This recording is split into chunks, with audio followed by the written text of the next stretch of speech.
Okay, good morning and good day to you, class. I am Rosemary Gonato, your instructor for this course, and this is our first topic for understanding the self. I am using the PowerPoint presentation of Mr. Jeremiah Edward Bohol. He is the chair of the Department of Psychology in our school. So I am using his presentation so that we can have a unified discussion on understanding the self. So, when we want to understand the self, we have to look at different perspectives of the self. So, we will start with the philosophical perspective of the self. So, just an activity to get you going, to start, you have to imagine that you are in a forest. Then, when you have imagined yourself that you are in a forest, you stumbled upon a very old building. When you open the door, there are stairs leading to a basement. As you are in the basement, you heard a voice, but you didn't see anyone. So, what's your reaction? What was the voice? Suddenly, a door opened and a person descended. Who do you think is it? So, imagine this. When we want to know ourselves, we have to begin with the question, who am I? The first philosopher in the discussion is Socrates. Socrates is one of the early philosophers who pondered on the self. He stressed the importance of knowing oneself, to which one can experience positivity in life. Of course, if you know yourself, it is a positive experience. But knowing oneself is not only knowing what's good in us, it is also knowing what's not good with us. It is a priority to use to its fullest extent the ability to think and at the same time be humble of what is unknown. Socrates taught his disciples the Socratic method or introspection. Actually, the Socratic method or introspection is a method of asking questions and reflecting on the questions, like the question, who am I? Moving on, let's go to Plato. He is a student of Socrates. He elaborated the work of his teacher. He also wrote a book titled The Republic. He believed that the body is separate to the soul. Actually, he is one of the philosophers who believed in dualism, that the body is separate from the soul, meaning there is a physical body and there is the soul. The soul is then divided into three different parts: the appetitive soul, the spirited soul, and the rational soul. So, meaning appetitive means nurturing, it means food, spirited is more on the morals, and rational is more on intellect.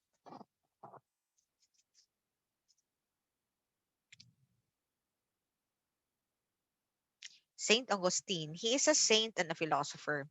His philosophy of the self is still similar with dualism. For him, God encompasses human existence. The self is derived and will only be understood through a divine intervention. Therefore, people should reconnect with God in order to know oneself. So he is a, although Saint Augustine is an intellectual, but he is also very spiritual and religious. His belief, because he is a saint, at the same time a philosopher, but more like a saint, his moral beliefs is has influenced him on his theory about the self. So, in order to know ourselves, or we could only know ourselves when we reconnect with God. Rene Descartes, a French philosopher and father of modern philosophy, he introduced methodical doubting. He is also well known for cogito ergo sum, or I think, therefore I am. He believes that the body can be deceived by its experiences, therefore, we should only trust the mind. He is also a dualist. So he also believed, although he is more modern, he also believed that the body is separate from the soul. But the mind, which is connected to the soul and which fuels the body, is more powerful than the physical body.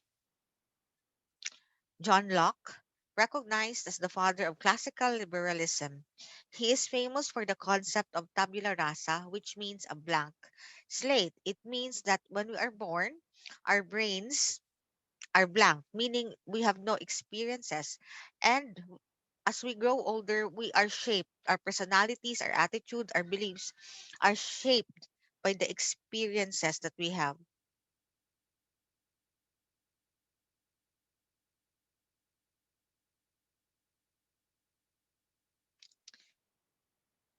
Experiences and perceptions pave the way for our existence. Hence, we build ourselves up from nobody to somebody.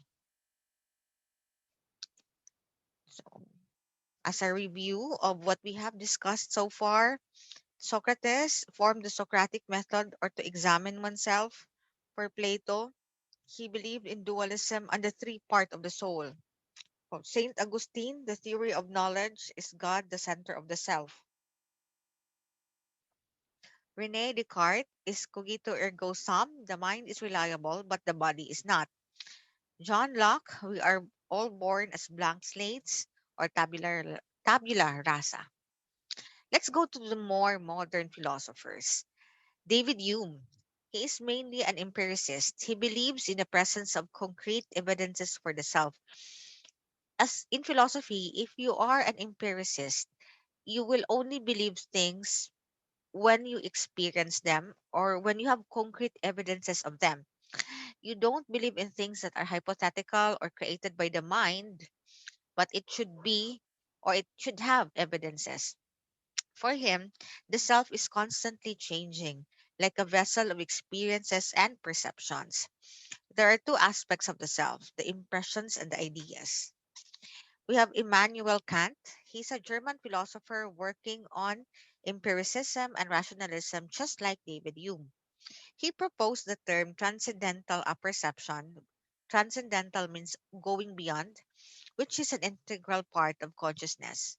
The self can only be understood by the active use of our consciousness. Of course, to know oneself, we have to be really conscious of who we are. We have to be aware of our experiences, of who we are not.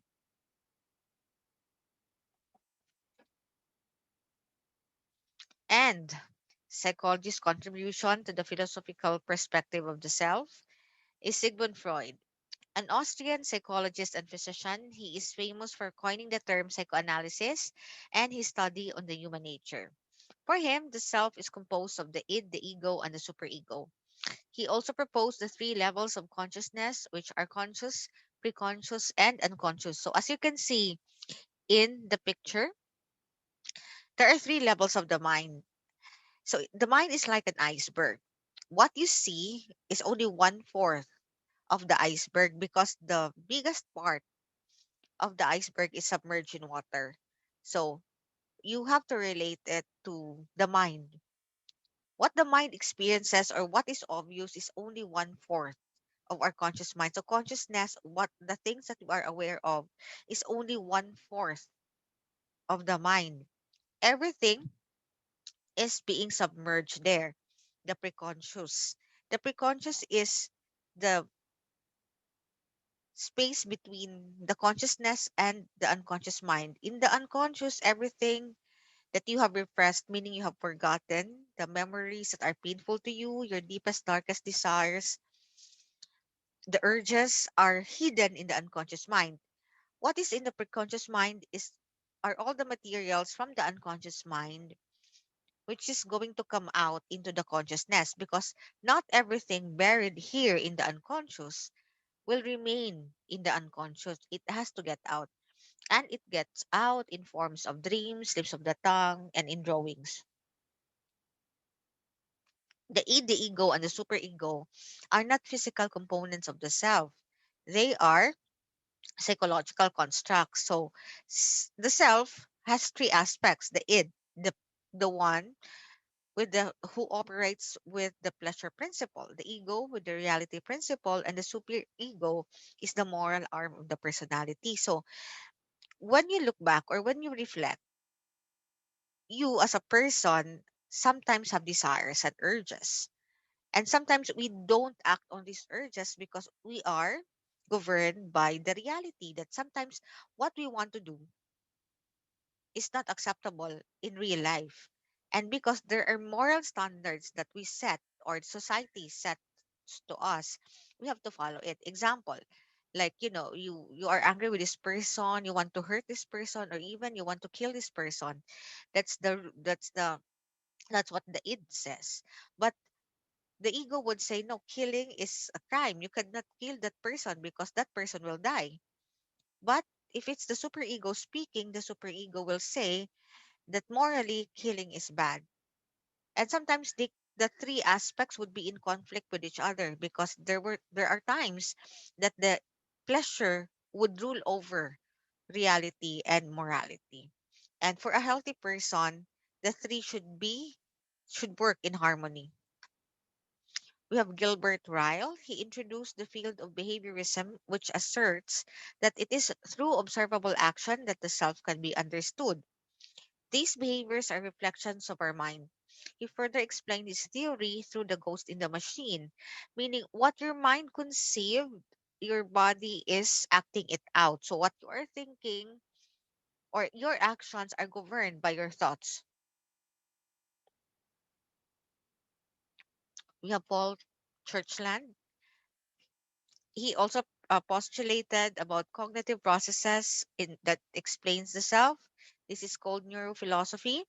It is through neurological patterns that explain basic and complex human experiences. He also built the idea of eliminative materialism. We have Maurice Merleau-Ponty, a French philosopher who worked on existentialism and phenomenology. The body and the mind are interconnected entities. He divided the phenomenology of perception, the body, the perceived world, and the people and the world. These three work together and explains the self. That ends the lecture. Uh, we will have uh, probably I will assign an activity after this. So you just wait for an announcement. And if you have questions, you can ask it during our live meeting. The next topic will be the sociological perspectives of the self, which will be tackled during our live meeting. Thank you.